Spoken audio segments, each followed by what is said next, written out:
It's the RAF's dirty little secret. Slave labour. In other words, they sucker you in with the charming thought, the exciting thought of flying all day, and then you spend half your life on the ground doing what we call SLJs, which, do you know what that stands for? I don't know. Silly little jobs. Some of them were actually very important and had to be done, I know that.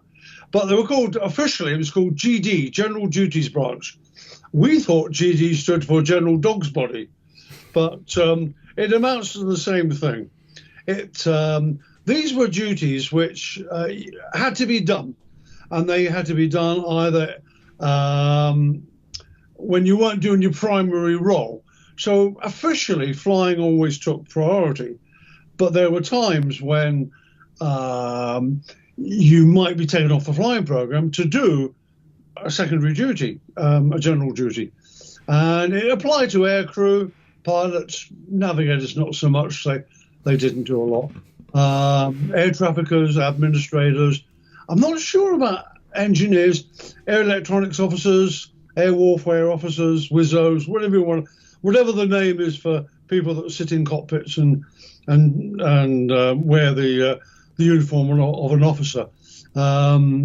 Generally, everybody was involved, and they were supposedly shared out equally amongst everybody.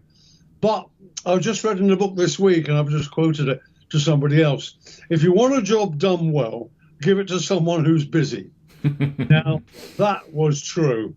And that's always the way. There were little skivers that did Sweet Fanny Adams, and there were other guys like me who were very good and never had a moment's peace. And I'd have a stack of secondary duties and jobs to do, all sorts of things. So just to get on to them, there were different areas. Some were station duties, some were squadron duties, and some were even command or RAF duties.